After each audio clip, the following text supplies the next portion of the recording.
Chapter 19. Escape. Outside the Hilton Hotel, Richter and Helm waited in a car. Richter clenched his fist with satisfaction. He'd rather have killed the man, but at least Laurie had been able to take him alive, satisfying Cohagen's order. "Take the service elevator," Richter said. "We'll meet you." Already Helm was piling out of the car. Richter followed him, and they ran inside the hotel. Quaid came blurrily awake. He was being dragged to a service elevator. Two guests and a bellboy with a luggage cart stood to the side, not interfering. He must have been out for only a few seconds, just long enough for his balls to settle down to a bearable level of agony. They propped him up while waiting for the elevator. He stared at the floor, offering no resistance, just trying to get more of his consciousness back. His eyes focused on something nice. After a moment, he realized that it was Laurie's legs. Too bad her heart didn't match the quality of her body. He also noticed that she wore an ankle sheath with a knife. There was no doubt now that she was a pro. How could he ever have been fooled by her? The elevator doors slid open. There was a burst of gunfire. Huh? Had they shot him after all? He didn't feel anything. Then the agent in front of him fell. The man's face was a study in surprise. Quaid hadn't been killed. The agent had. What was going on? Then a woman ran out of the elevator. She had legs as good as Laurie's, and a fuller bosom, and long, dark hair. Then, as his gaze made it to her face, he was amazed. It was Melina. Melina whirled, her gun blazing. In a moment, she had mowed down the remaining 3 male agents, whose hands were occupied with Quaid. She managed to miss Quaid himself. Either he was lucky, or she was an excellent shot.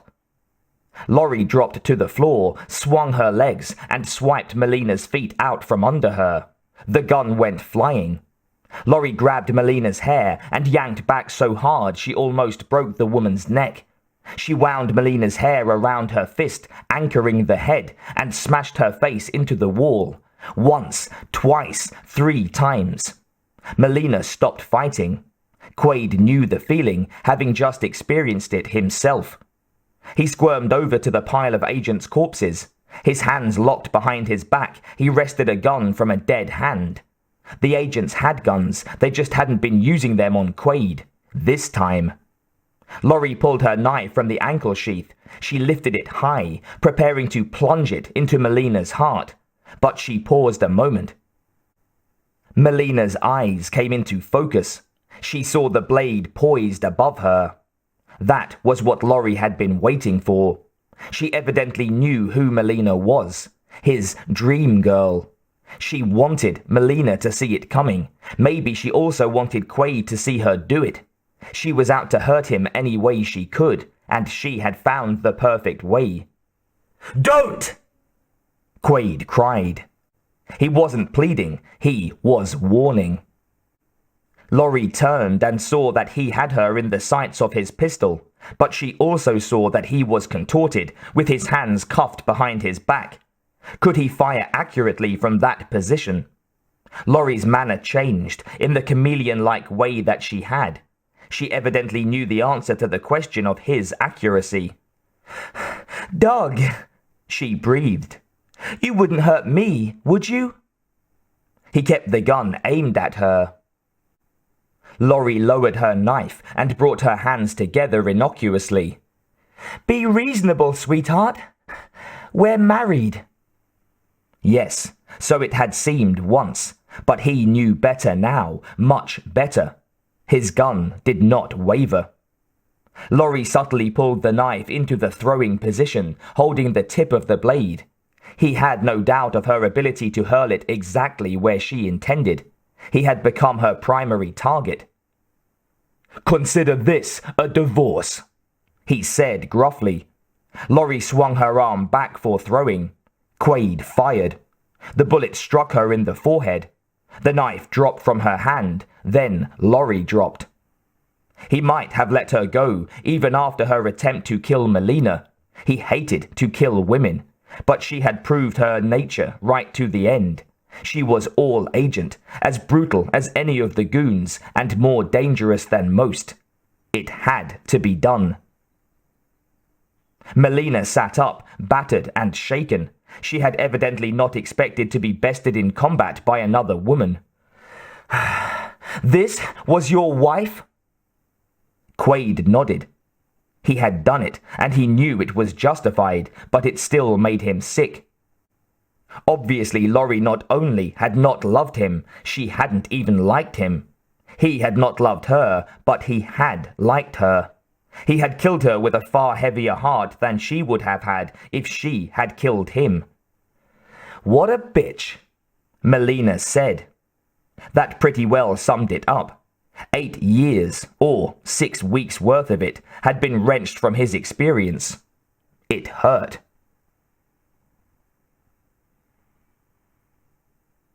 Richter pounded impatiently on the service elevator call button. It finally arrived. He and Helm stepped inside. He remained sorry that Hauser hadn't made a break for it so that there would be an excuse to kill him, in the line of duty.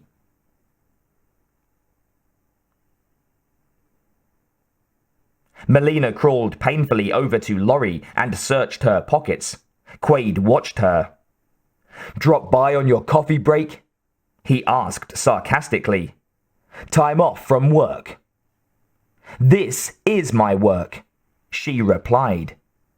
"And the last resort, that's your hobby?" He knew he was being peevish, but he was sick of being left in the dark. "That's my cover," she said. She continued her search. She was a professional, just as Laurie had been. She did whatever she needed to do to protect her true mission. He could relate to that. "I thought you didn't like me." "I didn't," Melina said shortly. She found the key to the handcuffs and unlocked them. "What changed your mind?" he asked, as if this were a conversation instead of a desperate escape. "If Cohagen wants you dead, you might be okay." Actually, Cohagen seemed to have been trying to take him alive this time. The agents could have plugged him any time, through that wall, but instead waited on the little scene with Edgamar and Laurie. He refrained from clarifying that, however. Melina's reasoning was similar to his reasoning about her. If she refused to deal with him, as long as she had any doubt about the nature of his loyalty, she was probably okay too. Laurie had been the opposite, and not just in the color of her hair. Sometimes it was necessary to see who a person's enemies were before deciding that person was a friend. "So you dropped by to apologize?" he asked. "Kawato wants to see you. Come on." She pulled him to his feet, and they tore down the corridor. Richter and Helm ran out of the service elevator. Richter pulled up short at the sight of the bullet hole in Laurie's forehead. The blood drained from his face as he was hit by a wave of disbelief and rage. The last time he had seen her, she had been so warm, so alive, and now... No, he thought. Not Laurie. Not my Laurie! She had been the best thing that had ever happened to him. Smart, beautiful, and great in bed. He could not bear the thought of never holding her again, never seeing her smile, never hearing her sultry voice. He was filled with a mind-numbing anguish that was quickly replaced by white-hot fury. Hauser had done this. That murdering, traitorous scum! Richter would avenge Laurie's death if it was the last thing he did. He'd rip the bastard's head off, Helm touched his shoulder and pointed. Richter saw Quaid and Melina running down the hall. With an incoherent bellow, Richter opened fire, charging after them. Bullets whizzed past Quaid's ears. Damn, he had feared there would be more goons erupting from the elevator so that a gun battle would wipe him and Melina out, even if they got Richter and Helm. But it seemed there were just the two men.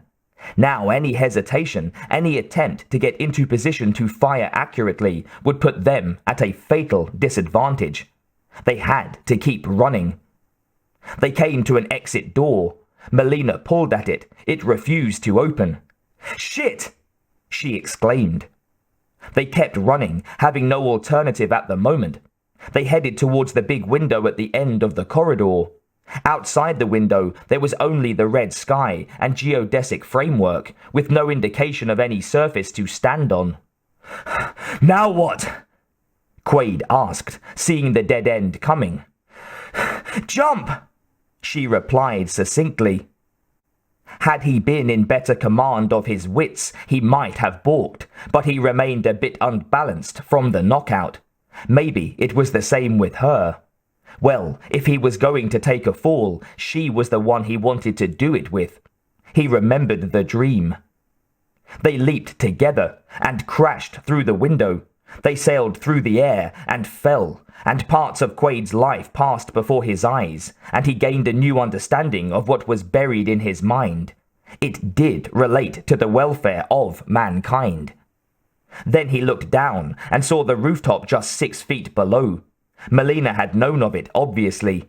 The hotel was a series of terraces built right up next to the dome. They landed, bounced, scrambled to their feet, and resumed their running. Richter and Helm appeared at the broken window and fired down at them. Then Quaid and Melina dashed out of range around a corner. Quaid heard the crash as Richter and Helm jumped down to follow. The chase wasn't over yet. They ran from roof to roof, dodging to stay out of the line of fire. Fortunately, their pursuers couldn't fire accurately while running, so were wasting shots. But soon they found themselves boxed in, as they had been in the hotel, except that this time it was drop-offs that surrounded them, not walls. Where now? Melina ran full speed towards the edge. Quaid followed with dismay. "Again?" Evidently so. He hoped she still knew where she was going. Then he saw the dome ahead. He tucked the gun into his waistband. He was sorry he hadn't been able to keep the plastic gun he had worked so hard to bring. It was a superior weapon. They reached the edge of the rooftop, leaped, and grabbed onto the scaffolding of the geodesic dome. Again they had found an escape. As he clung to a beam, Quaid glanced back. He saw Richter and Helm arrive at the edge of the roof. Richter raised his gun to shoot, but Helm smashed his arm down in time for the bullet to discharge into the floor. "Are you trying to kill us?" Helm screamed. Furious, Richter clouted Helm in the head and tried for another shot. Helm struggled fiercely with his much larger boss. "You'll crack the fucking dome!" he shouted as he pummeled Richter. True enough, thought Quaid, remembering the scene at the spaceport. A bullet could do it as readily as an explosive mask. The man was a shoot-first fool, as likely to kill an innocent party as the one he was after. But he must have come to his senses because the shot never came. "By the way," Quaid gasped, as if they were doing this for fun. "Ever hear of a company called Rekall?" "I used to model for them. Why?" "Just wondering."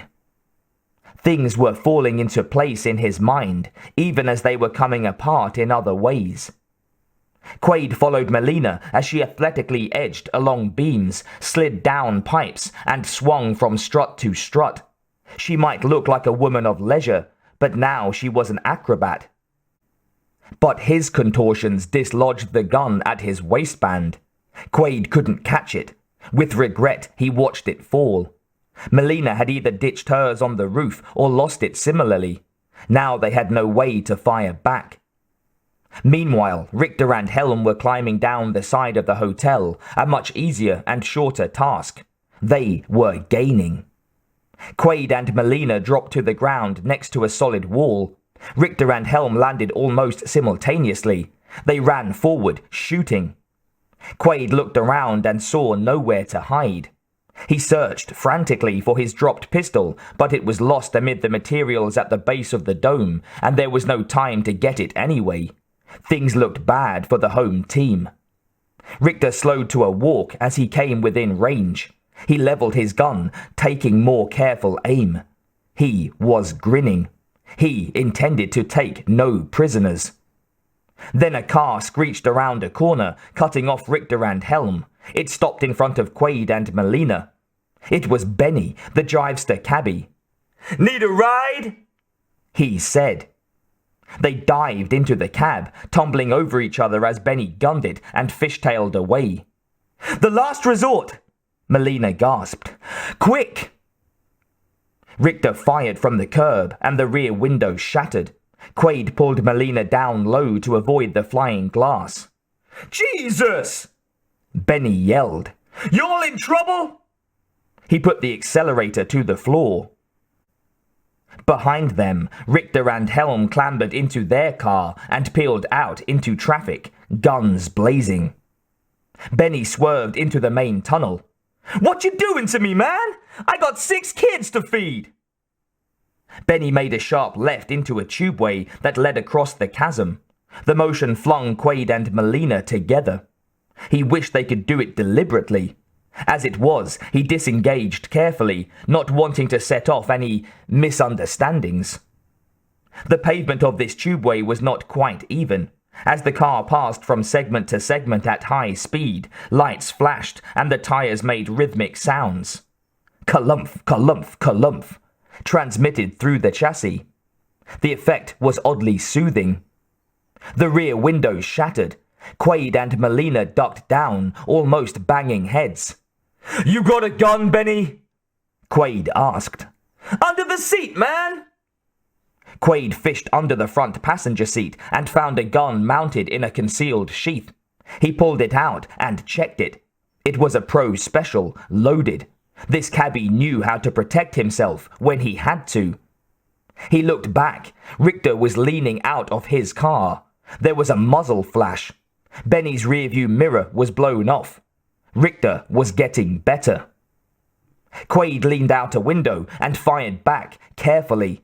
The shot went true. Richter's windshield shattered. The car swerved, but did not go out of control. That meant he hadn't hit the driver. Too bad. He saw a hand with a gun scraping the glass beads away. Then the fire resumed, from inside the car. All he had accomplished was to make it easier for Richter to shoot at them. Indeed, it looked as if the man was bringing out heavier artillery. What did he have? Richter fired. A fender was blasted off the cab. He fired again. Another window went. That was a heavy-duty piece, all right. Quaid fired back, but his gun now seemed inadequate. Both men in the pursuing car were hunkered down, so he couldn't get a clear shot, and unless he scored on one of them, he wouldn't accomplish much. There seemed to be metallic shields guarding the front tires, so the car wasn't vulnerable to much more damage by his gun. That cannon of Richter's, however. Richter fired again. This time the roof was blasted off the cab.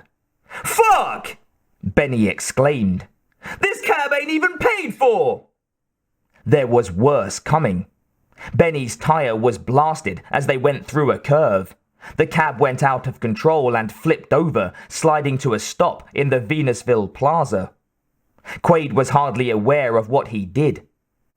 Probably his Hauser aspect had taken over again, as it did in utter crisis. He found himself holding Melina, wrapped around her as much as possible, protecting her from the crash. Before the motion stopped, he acted. "Out!" he snapped. They scrambled under the hanging seats and out through the broken windshield. "Move! Move!" he urged, lurching to his feet and hauling Benny and Melina out. "Ah, Christ!" Benny groaned. "Now they're after me!" The three of them started off at a run, barely in time. Richter's car zoomed out of the blind curve and screeched to a halt. He and Helm emerged, saturating the wreck with gunfire.